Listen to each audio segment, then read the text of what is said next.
विधान रिफ्रेश करके देखो ना कितने लाइक्स आए हैं। अरे अभी तो देखा था ना, लोग देखेंगे तब तो लाइक से डिसलाइक्स बढ़ेंगे। डिसलाइक भी कर सकते हैं। हाँ कर तो सकते हैं, लेकिन होगा नहीं। हमारा वीडियो इतना अच्छा है, तुम क्यों इतनी चिंता करती हो?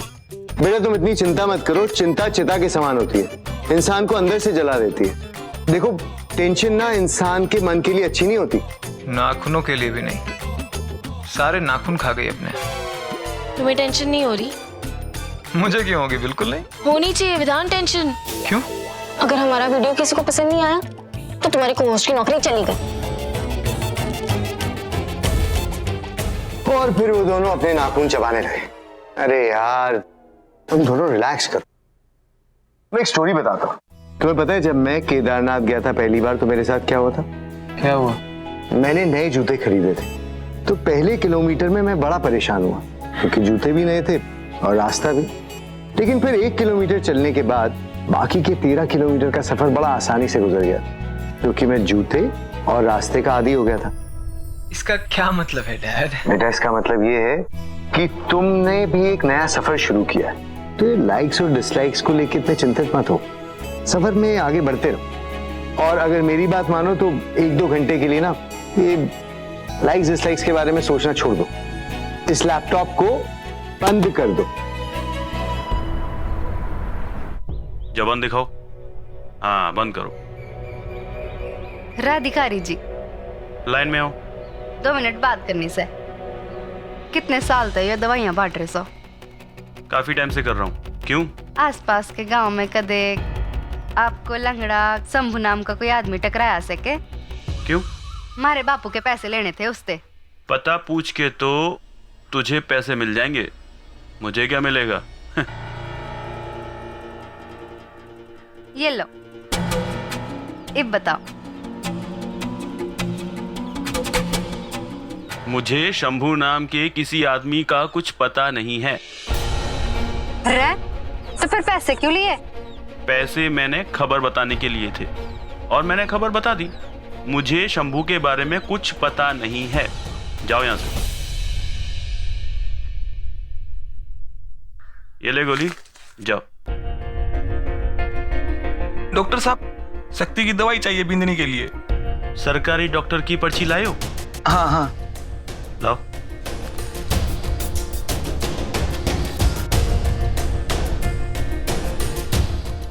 ये लो 50 रुपए लाओ। 50 रुपए? लेकिन डॉक्टर साहब ने तो कहा था ये पर्ची दिखाने पर दवा मुफ्त मिलेगी। तो एक काम करना, दवाई भी वहां से ले लेना। हर इंजेक्शन या हर दवाई के पैसे देने पड़ते हैं।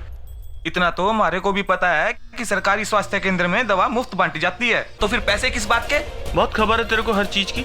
एक काम कर, इन सबको लेके जाओ, जाके मुफ्त में दवाई दिलवा के लेके आ। ये सरकारी दवाइयां हैं, इसके पैसे देने पड़ते हैं। तो फिर आ गई, चल भाग यहाँ से। रे बकासुर की औलाद, गवर्नमेंट का नाम खराब करे से। जब गवर्नमेंट ने फ्री में दवाइयां भेजी से तो तू कौन होवे उसकी दलाली करने वाला, उसके पैसे लेने वाला? ये लड़की अपने हद में रहे, वरना आगे से किसी के जज्बातों के साथ खेलने की हिम्मत ना करियो, वरना इंजेक्शन ना दूंगी, सीधा ऑपरेशन कर डालूंगी। समझा के? डिलीट में समझाओ। चल भाग यहाँ से।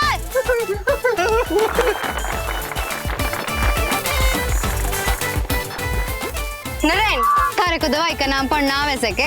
अरे कैसी बात कर दी लेजर जी, 12वीं पास हूँ। आजा फिर, पर्ची पढ़, दवाई का नाम पढ़ ते दे सबने। आज बने हैं डॉक्टर।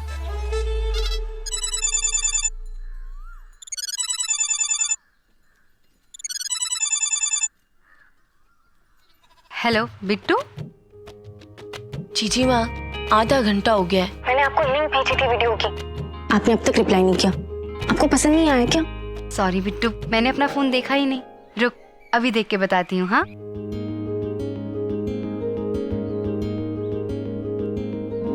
बस इन 7 आसान स्टेप को फॉलो करके आप बहुत ही आसानी से साड़ी पहन सकते हो। पहला, आप जब भी साड़ी पहनो तब हमेशा नाभि के नीचे से बांधिए ताकि आपको उठने बैठने में प्रॉब्लम ना हो। दूसरा, अगर आपकी हाइट कम है तो पतले बॉर्डर की साड़ी चुनें जिससे आप कंफर्टेबल भी रहो और लंबे भी लगो। और तीसरा, अगर आप हील्स पहन के साड़ी पहनते हो तो पहले हील्स पहनिए और फिर साड़ी बांधना शुरू कीजिए। सच कहूँ भाभी, लेजर दीदी ने जो हाथ मरोड़ा उस नास पीटे का, उसे तो नानी याद आ गई होगी। हाँ लेजर, थारी बड़ी लंबी उम्र है, सब किस्से बता रहे हैं चौपाल के। मैं तो थारे मुंह से सुनना चाह रही थी। हाँ लेजर दीदी, वैसे कहाँ थी आप? वो हमारी सहेली ने ना एक वीडियो भेजी थी, उसने देख रही थी फोन पे। वीडियो? कौन सा वीडियो? हमारे को भी दिखाओ। ये देख।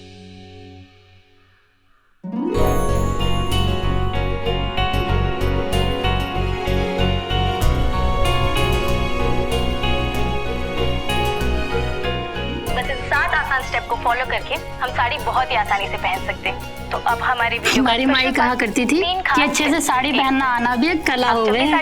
और इस छोरी को देखो कितने प्यार से साड़ी बांधना सिखा रही है। दूसरा, अगर आपकी हाइट कम है तो पतले बॉर्डर की साड़ी चुनें। हाँ भाभी, ऐसा लग रहा है जैसे कोई सहेली बड़े प्यार से कोई काम समझा रही हो, है ना? सच्ची।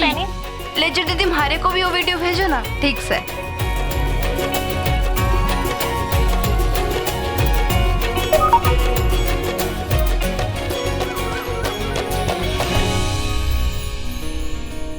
भाई ऑलमोस्ट 1 घंटा हो गया है, तुम लोग चाहो तो अपना लैपटॉप खोल सकते हो।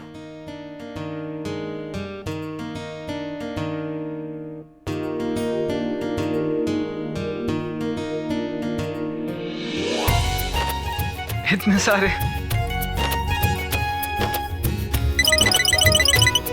एक मिनट।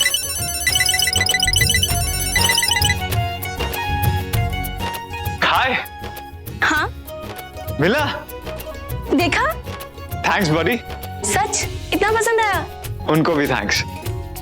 सबको थैंक्स। कंग्रेचुलेशंस। क्यों, अब टेंशन खत्म हो गई तुम दोनों की? अरे डैड, मैं जानती हूँ ये सब मेरी जीजी माँ की ब्लेसिंग्स हैं। कौन है वो जिसने बलवान के खिलाफ जाने की हिम्मत की? तुम लोगों को अच्छे से पता है ना, हमारी मर्जी के खिलाफ एक पत्ता भी ना हिलता गांव में। और तुम लोगों ने हमारी मर्जी के खिलाफ जाकर रावत इंडस्ट्री के पानी के टैंकर को रोकने की कोशिश की। बाहर निकल पुंजा, निकल बाहर। क्या हुआ बलवान जी? रे पुंजा, तुम्हारे को कब से जाने हैं? यही कुछ 22 साल से। और थारे वो दोस्त की बेटी, क्या नाम है उसका, लेजर, गांव में कब आई? 3 दिन। 3 दिन में थारे अंदर हमारे खिलाफ इतना जहर भर दिया कि तू हमारा 20 साल पुराना डर भूल के हमारे खिलाफ बगावत के लिए खड़ा हो गया। गलती हो गई बलवान भाई, गलती हो गई। आगे से ऐसी गलती नहीं करूंगा ना। आगे से तो ऐसा होवेगा भी ना, क्योंकि वो छोरी इस गांव में ना रहेगी। चोटी पकड़ के गांव से बाहर फेंकूंगा, समझा? छोरी को माफ कर दो बलवान भाई, नादान है बेचारी, मैं उसको समझाऊंगा, उसे नुकसान मत पहुंचाना। हाथ जोड़ता हूं, मैं आपके हाथ जोड़ता हूं बलवान भाई। चल ठीक है, पहली गलती समझ के माफ कर रहा हूं। जो दोबारा थारी और उस लड़की की गलती सामने आई ना, तो उसके साथ साथ थारे परिवार का हुक्का पानी भी बंद हो जाएगा। और इस बात को गांठ बांध ले और उसे भी समझा देना। जी बलवान भाई। रह के समझाना से लेजर को। लेजर,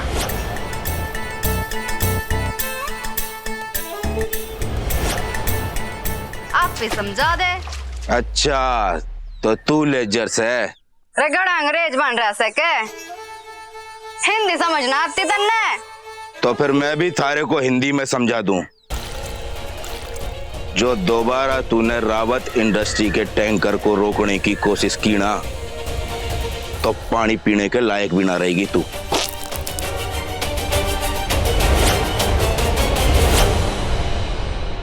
रे रावत इंडस्ट्री के मालिक ने जाके कह दे कि गाँव वालों को तालाब का पानी लेने की इजाजत दे दे, फिर टैंकर लुटना बंद हो जाएगा।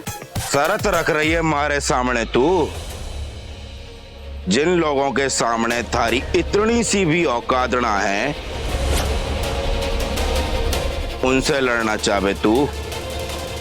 रे लड़न के खातिर ना जिगर होना चाहिए, ताकत नहीं।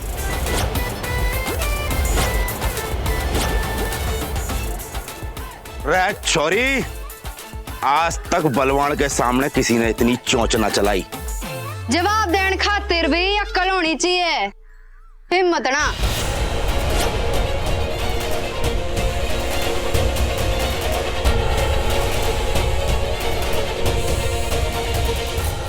एक तो तू छोरी से और ऊपर से सुंदर से, इसलिए थारे ऊपर हाथ ना उठा रहा, वरना क्या करता? थप्पड़ मार देता मन ने। पर मारी तो यो कोई दिक्कत ना से, क्योंकि ना तो तू छोरी से और ना ही घना सुंदर।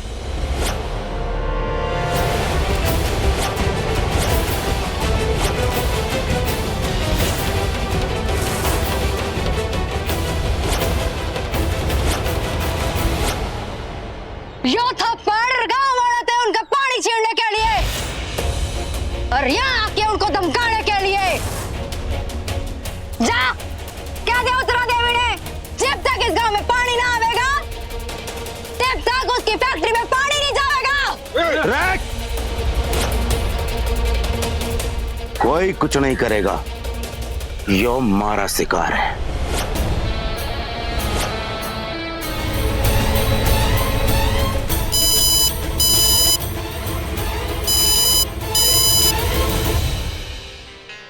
बहन तो ठीक है ना? बम बम भोले मैडम जी। हाँ हाँ ठीक है ठीक है।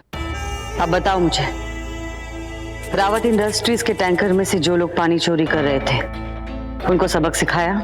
सबक सिखाने ही आया था, लेकिन एक खूबसूरत बला सामने आ गई। खूबसूरत बला? ये क्या बकवास कर रहे हो? एक बात कान खोल के सुन लो, आज के बाद रावत इंडस्ट्रीज के किसी भी टैंकर में से पानी की चोरी नहीं होनी चाहिए। और ये काम खत्म करने के बाद तुम्हें 2 और काम करने हैं। पहला, गांव के कारीगरों से धागे के बंडल का हिसाब लो, और दूसरा, करघे का किराया वसूल करो। अरे मैडम जी, पिछले 25 सालों से यही काम कर रहा हूं मैं, कैसे भूल सकता हूं? इस रामगढ़ का गब्बर हूं मैं। बस जिन चींटियों के पर निकल आए उन्हें मसल दूं। गुड, मुझे तुमसे यही उम्मीद है।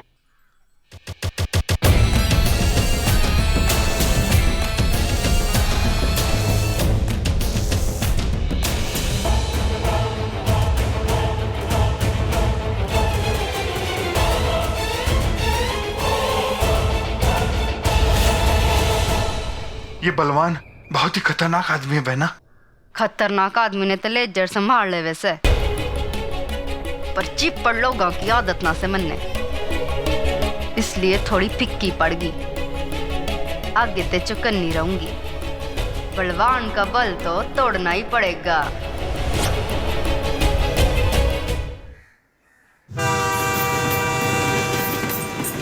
तू पहले ये बता बहना, कल की घटना के बाद तू वापस कैसे आ गई इस गांव में जल्दी? और तुझे तो पता है ना बलवान कितना खतरनाक है। मारे को बड़ी फिक्र है तारी। आप मेरी फिक्र मत कीजिए पूंजा जी, मैं अपना ध्यान रख सकती हूँ। पर तेरे यहाँ आने का मकसद तो कुछ और है ना, तू इसे कैसे भुला सकती है? मैं कुछ नहीं भूली हूँ, शंभू को ढूंढना जारी है, और जब तक मैं उसे ढूंढ नहीं लेती शांत नहीं बैठूंगी। मतदाताओं की सूची देख ली है, आसपास के अस्पतालों में पता कर लिया है, और ये सब कुछ मुमकिन है क्योंकि आपने मुझे अपने घर में रहने की इजाजत दी, और अब आपके सुख दुख में मैं पूरी भागीदारी होंगी। पर इन गांव की समस्याओं में तो खुद को क्यों फंसा रही है?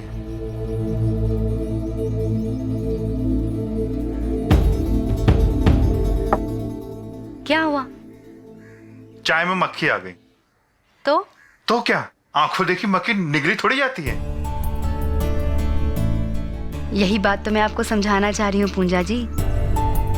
आंखों देखी मक्खी निगली नहीं जाती, और इस गांव में तो मक्खियां ही मक्खियां हैं। पानी की समस्या एक मक्खी, गरीबी दूसरी, और सब के सब मक्खियां जिस कूड़े के ढेर से आ रही हैं ना, वो एक ही है, उत्तरा देवी रावत। मुझे सब याद है पूजा जी कि मैं यहाँ क्यों आई हूँ। शंभू को ढूंढने, उत्तरा देवी के खिलाफ सबूत इकट्ठा करने। लेकिन जब मैं आप लोगों की हालत देखती हूँ तो मेरा खून खौल उठता है। मैं उस घर में रह चुकी हूँ पूजा जी। आपको अंदाजा भी नहीं है कि उत्तरा देवी उस घर में कैसी ऐशो आराम की जिंदगी जी रही हैं। और यहाँ आप जो दिन रात इतनी मेहनत करते हैं, उनका ये हाल है। गलत बात बर्दाश्त नहीं होती मुझसे। जानती हूँ कि एक गलत को सही करने आई हूँ, लेकिन उसका मतलब ये तो नहीं है ना कि 100 गलत बातों को नजरअंदाज कर दूं। अब तो मेरा जो होगा सो होगा, लेकिन आपके इस गांव को तो सुधार कर ही जाऊंगी मैं पूजा जी। पर बहना, बलवान का क्या? वो हम सबके डर का फायदा उठा रहा है। जिस दिन हम उसे डरना बंद कर देंगे, वो हमें डराना बंद कर देगा।